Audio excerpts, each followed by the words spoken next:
Lokrashtra news network, जनसामान्यांचा बुलंद आवाज। मानखटाव विधानसभा क्षेत्र में सड़कें और जल योजनाएं बहुत तेज गति से पूरी होने जा रही है। यहाँ की जनता को आने वाले कुछ ही दिनों में सभी सुविधाएं मिलने वाली है। इस क्षेत्र का विकास करने के लिए यहाँ के एमएलए जय कुमार गोरे जी पूरी तरह से सक्षम हैं। विकास के मामले में राज्य सरकार और केंद्र सरकार से जय कुमार जी को पूरा सहयोग मिलेगा। जय कुमार जी इस क्षेत्र के विकास पुरुष है, अशा शब्दात केंद्रीय गृह राज्यमंत्री अजय कुमार मिश्रा यांनी लोकराष्ट्र न्यूजशी आपलं मत व्यक्त केलं। पाहूया बातमी सविस्तर। माण तालुक्यातील दहिवडी तुपेवाडी ते शिंदी बुद्रुक रस्ता सुधारणा कामे सुमारे 4,07,00,000 रुपयांचा निधी मंजूर झालेल्या रस्ता कामाचं भूमिपूजन प्रसंगी मंत्री मिश्रा बोलत होते। विकसित भारत संकल्प यात्रेचे बिदाल व कुळकजाई येथे आयोजन करण्यात आलं होतं। विकसित भारत यात्रेच्या माध्यमातून ग्रामीण भागातील नागरिकांच्या जीवनात सकारात्मक परिवर्तन घडवण्याचे काम केंद्र शासन करत आहे, असे प्रतिपादनही केंद्रीय गृह राज्यमंत्री अजय कुमार मिश्रा यांनी माण तालुक्यातील बिदाल व कुळकजाई येथे विकसित भारत संकल्प यात्रेच्या कार्यक्रम प्रसंगी केले। यावेळी खासदार रणजित सिंह नाईक निंबाळकर, आमदार जयकुमार गोरे, माजी आमदार डॉक्टर दिलीप येळगावकर, अप्पर जिल्हाधिकारी जीवन गलांडे, सातारा जिल्हा परिषद मुख्याधिकारी ज्ञानेश्वर खिलारी, प्रांताधिकारी उज्ज्वला गाडेकर, तहसीलदार विकास आहिर, भाजप माण तालुका अध्यक्ष शिवाजीराव शिंदे, खटाव तालुका अध्यक्ष धनंजय चव्हाण, भास्करराव गुंडगे, माजी जिल्हा परिषद सदस्य अरुण गोरे, अर्जुन तात्या काळे, हरिभाऊ जगदाळे, गणेश सत्रे, विधानसभा अध्यक्ष सोमनाथ भोसले, बिदालचे सरपंच पैलवान प्रमोद जगदाळे, दादासाहेब काळे, सिद्धार्थ गुंडगे, विजय धट, अखिल काझी, युवा नेते विशाल बागल, चिन्मय कुलकर्णी, काकासाहेब बनसोडे, रवींद्र शेठ काळे, विक्रम शेठ रोमन, सोमनाथ शेठ जाधव, धनंजय जाधव, सरपंच आनंदराव देवकर आदी मान्यवर व पदाधिकारी ग्रामस्थ उपस्थित होते।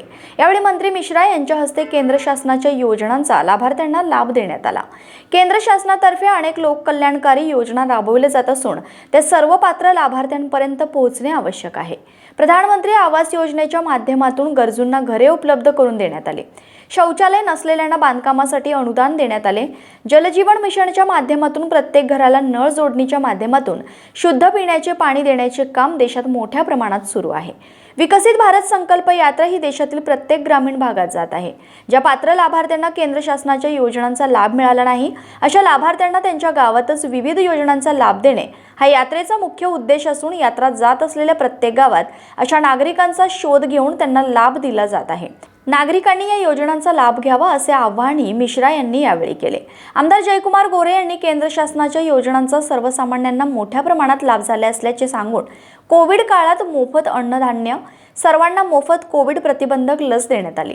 तसेच केंद्र व राज्य शासनाच्या प्रभावीपणे राबवल्या जात असलेल्या योजनांमुळे आज देशाबरोबर ग्रामीण भागाचाही मोठ्या प्रमाणात विकास झाल्याचे यावेळी सांगितले। पंतप्रधान आवास योजना, प्रधानमंत्री उज्ज्वला योजना, आयुष्मान भारत कार्ड, प्रधानमंत्री विश्वकर्मा योजना, किसान क्रेडिट कार्ड, सुरक्षा विमा योजना, जीवन ज्योती विमा योजना, अटल पेन्शन योजना, बचत गटांना अर्थसहाय्य, संजय गांधी निराधार योजना आदी विविध योजनांच्या लाभासह माहिती देण्याबरोबर अर्ज भरून घेण्याची कार्यवाही करण्यात येत असल्याचे खासदार रणजित सिंह नाईक निंबाळकर यावेळी म्हणाले। यावेळी उपस्थितांनी संकल्प शपथ घेतली। कार्यक्रमास विविध विभागांचे अधिकारी, ग्रामस्थ मोठ्या संख्येने उपस्थित होते। लालासाहेब माने पाटील सह डॉक्टर विनोद खाडे, लोकराष्ट्र न्यूज, सातारा। की ज्या ज्या लोकांना या योजनेचा लाभ मिळालेला आहे त्या लोकांचा पर्यंत ही यात्रा जावी, गावागावामध्ये जावी।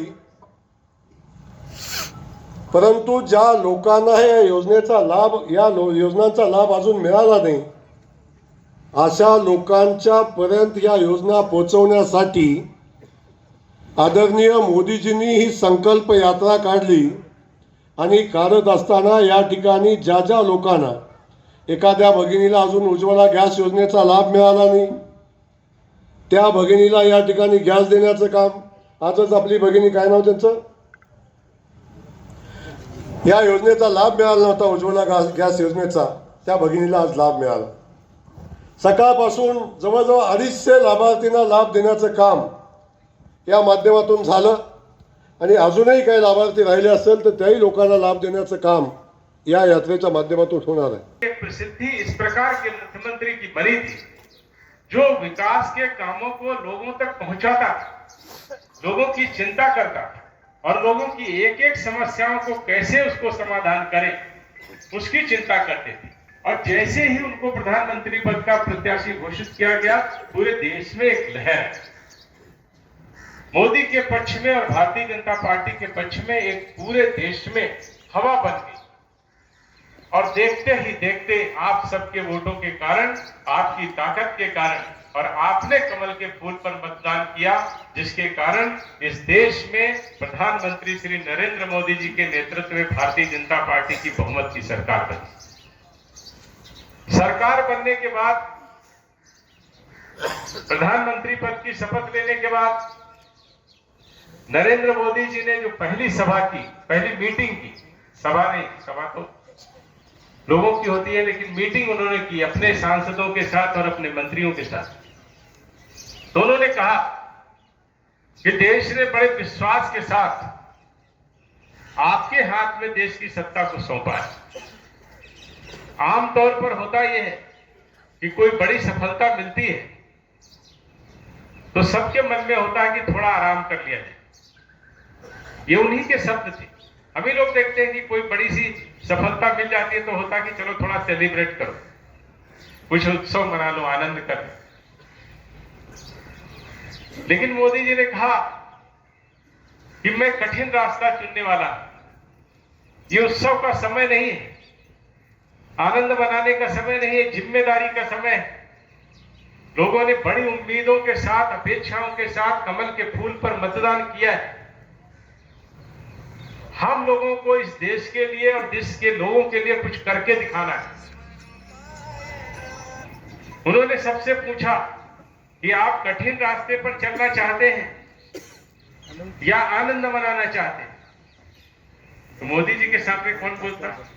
सब लोग चुप बैठे थे। तो मोदी जी ने कहा कठिन।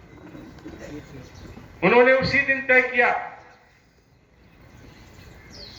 कि हम अपने देश के ऐसे गरीब और कमजोर वर्ग के लोगों के लिए या ऐसे लोगों के लिए जो दूर दूर गांवों में रह रहे हैं, जिलों में रह रहे हैं, जैसे जिन नेताजी का जिक्र किया था, उन्होंने अपने घर का तो विकास कर लिया। आपके यहां सांसद रहे, आपके यहां एक ईंट लगाने की जरूरत नहीं उनको महसूस हुई।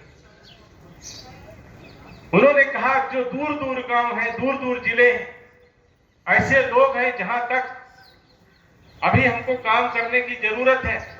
इस देश में बहुत सारे लोग ऐसे हैं, उन्होंने कहा कि जिनके पास घर नहीं है, घरों में शौचालय नहीं है। 1 लाख से ज्यादा गांव ऐसे थे जहां बिजली नहीं थी। 16.5 करोड़ से ज्यादा ग्रामीण क्षेत्र के ऐसे परिवार थे जहां पीने का पानी नहीं था। अभी कोविड का जिक्र किया, वैसी वैक्सीनेशन और स्वास्थ्य की चुनौतियां थी। वहीं उस समय के दौर में जब कोई काम नहीं हो रहा था तो घर में खाना कैसे बनेगा, अनाज की भी चिंता लोगों को थी। ऐसे अनेक समस्याएं हमारे देश के लोगों के सामने थी। मोदी जी ने संकल्प किया कि हम लोगों के जीवन में परिवर्तन लाएंगे, लोगों की आम जीवन जीने की जो जरूरतें हैं उनको पूरा करेंगे, उनको घर देंगे, घरों में शौचालय देंगे, बिजली देंगे, पानी देंगे, गांवों तक सड़क बनाएंगे, नेशनल हाईवे बनाएंगे, परिवहन के संसाधनों में वृद्धि करेंगे, देश की सीमाओं को सुरक्षित करेंगे, रोजगार उपलब्ध कराएंगे। और इन सब कामों को करके लोगों के जीवन में एक अच्छा परिवर्तन लाएंगे। आज ये जो यात्रा आपके गांव में आई, ये यात्रा इन्हीं 3 उद्देश्यों को लेकर के आई। जैसे इसके नाम से आपको लग रहा होगा, विकसित भारत संकल्प यात्रा। विकसित भारत का संकल्प लेकर के जो मोदी जी ने यात्रा प्रारंभ की थी, वो यात्रा इन 9.5 सालों में कहां तक पहुंची, ये जानने के लिए हम आपके गांव में आए। ये भारत सरकार की बहुत ही महत्वाकांक्षी योजना है, जिसको 15 नवंबर को प्रधानमंत्री श्री नरेंद्र मोदी जी ने प्रारंभ किया था और ये 25 जनवरी 2024 तक हमारे देश के हर गांव में जाएगी।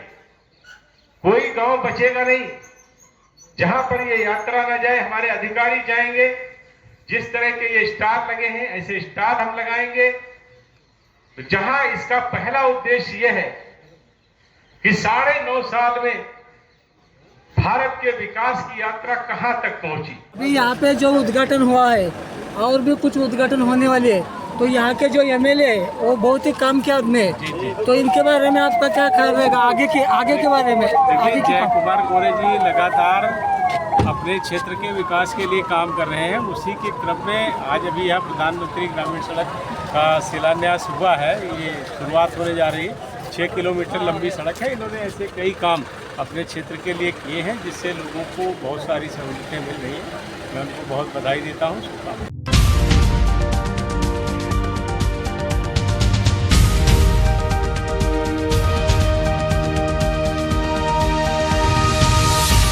लोकराष्ट्र न्यूज नेटवर्क, जनसामान्यांचा बुलंद आवाज.